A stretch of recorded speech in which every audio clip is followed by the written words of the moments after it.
얼음장 같은 어색함에 서로가 질식하려고 할 때 전 교수가 방금 생각났다는 말투로 홍 기자에게 문제를 냈다. 심심한데 게임이나 합시다. 연회장에 있는 사람 중에서 생일을 공유하는 사람이 있을까요? 전 교수는 연회장을 눈으로 훑어보며 물었다. 글쎄요.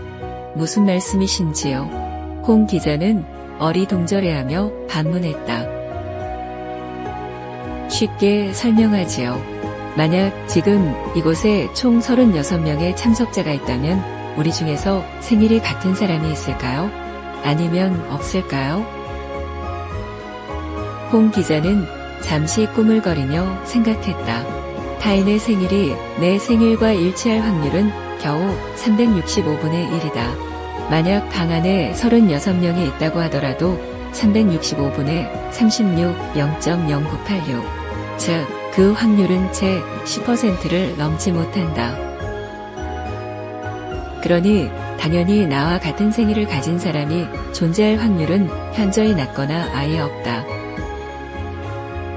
제 생각에는 없을 것 같은데요. 대답 후 전 교수에게 자신이 그렇게 생각한 이유를 설명했다. 대부분 그렇게 생각합니다. 하지만 정답은 연회장에 23명 이상의 사람이 있는 경우 누군가가 생일을 공유할 확률이 더 높습니다. 미소를 보이며 전 교수가 말을 이었다. 23명이요? 제가 문과 출신이긴 하지만 그건 너무 적은 것 같은데요. 홍 기자는 당황하며 홀짝이던 와인잔을 테이블에 내려놓았다. 장소가 애매하긴 하지만 대략 말로 설명하면 홍 기자님은 틀린 계산을 한 것입니다. 왜 그러냐 하면 이 문제는 누군가가 당신과 생일을 공유할 확률의 답을 요구하는 것이 아니라 연회장에 있는 사람 중에 누구든지 상관없이 그저 자기들끼리라도 생일이 같은 2명이 있을 확률을 구하는 것이거든요. 하지만 대부분 실수하는 문제니 너무 기죽지는 마세요. 옆에서 조용히 둘의 이야기를 듣고 있던 심 교수가 가소롭다는 눈빛으로 전 교수를 바라보며 끼어들었다. 출제자가 애매하게 문제를 내서 그래요. 연회장에 있는 사람 중에서 생일이 똑같은 2사람이 있을 가능성이 없을 가능성보다 높으려면 얼마나 많은 사람이 있어야 할까 같이 구체적이고 명확하게 질문을 냈어야 합니다. 심 교수의 빈정거림에 전 교수는 눈살을 찌푸렸고 홍 기자는 여전히 모르겠다는 투로 말했다. 그래도 23명은 너무 적은데요. 홍 기자의 궁금증에 전 교수는 찌푸리던 눈살을 풀고 자랑스럽게 설명을 이어갔다. 연회장에 있는 누구든지 상관없이 그저 자기들끼리라도 생일이 같은 2명이 있을 확률을 구하는 문제입니다. 그래서 조합을 생각할 필요가 있어요. 사람 중에서 2명을 뽑아서 만들 수 있는 쌍의 개수는 총 n이에요. 이제 23명의 생일이 제각각 다를 확률을 구해보면 첫째 사람과 둘째 사람의 생일이 불일치할 확률은 365분의 364예요. 다음으로 이 2명의 생일이 불일치하고 또한 셋째 사람의 생일도 이들 각각의 생일과 불일치할 확률은 36만 4,365, 36만 3,365예요. 이런 식으로 계속 이어가면 36만 4,365, 36만 3,365, 36만 2,365, 36만 1,365, 34만 3,365.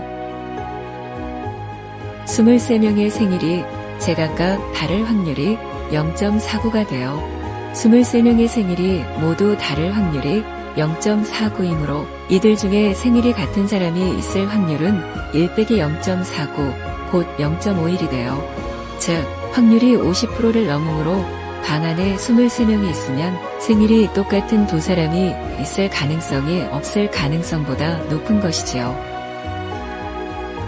물론 확률이기 때문에 같은 생일을 가진 사람이 없을 수도 있어요.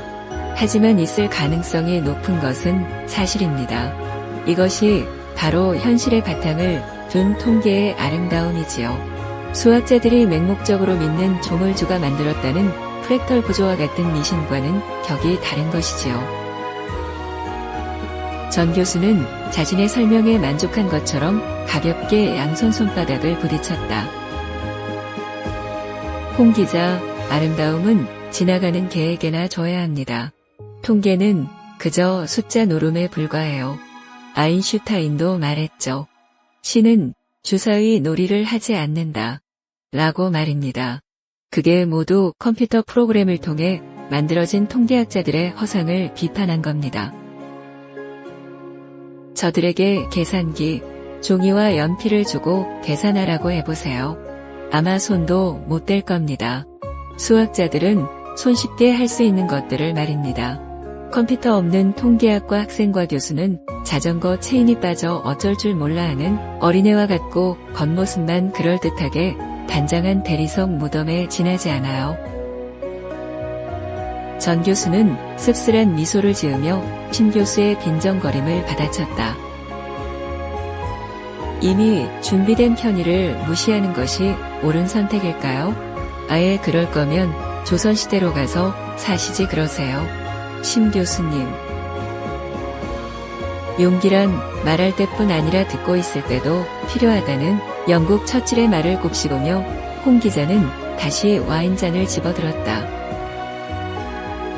허참, 나이 어린 사람이 선배에게 말본세하고는.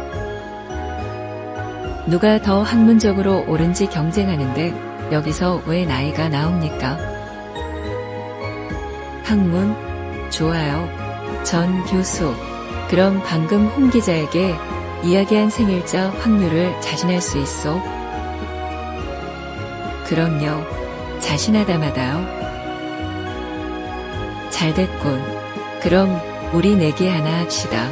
길거리에서 무작위로 뽑은 23명 중 같은 생일이 있는 경우 전 교수가 이기는 것으로, 없는 경우 내가 이기는 것으로 하는 내기 말입니다. 총 3판을 실시하고 그중 2판을 이기는 사람이 최종 우승자가 되는 겁니다. 공정성을 위해 심판은 여기 홍 기자에게 맡기는 걸로 합시다. 어떻소? 내 제안을 받아들이겠소? 전 교수는 잠시 멈칫하더니 되물었다. 패자에게 불이익은 없나요? 뭐 별거 없어요. 정기적으로 발행되는 수리통계학회 회보에 사과문을 내야겠지요. 어떤 사과문을 말하는 겁니까? 홍 기자가 궁금해서 참을 수 없다는 듯 불쑥 끼어들었다. 간단해요. 그동안 학회에 분란을 일으켜 죄송하다. 사죄의 의미로 탈퇴하겠다. 뭐 이런 내용입니다. 그리고 고개를 살짝 돌려 전 교수에게 말했다. 어때? 도전해 볼 만하지 않은가? 말을 마친 신 교수는 입꼬리가 살짝 올라가는 의미가 불분명한 미소를 지었고 이를 지켜본 전 교수는 아니꼽게 생각했다. 좋아요. 신 교수님. 하지요. 나중에 다른 말하기 없기입니다. 한 번 좀 봐달라거나. 난 약속을 황금보다 더 소중하게 생각하는 사람이야. 약삭빠른 카멜레온 같은 자네와는 차원이 다르다고. 자네나 나중에 딴 말하지 말게. 다시 분위기가 어색해지려 할 때 홍 기자가 나서서 대화를 마무리 지었다. 그럼 구체적인 날짜나 방법은 제가 꼼꼼히 준비해서 두 교수님께 이메일로 안내해 드리도록 하겠습니다. 좋아요. 심 교수와 전 교수는 처음으로 마음이 맞았다는 듯 동시에 대답했다. 하지만 두 교수의 사소한 자존심 싸움에서 시작된 이 내기가 어떻게 막을 내리게 될지는 당사자들도 전혀 모르고 있었다.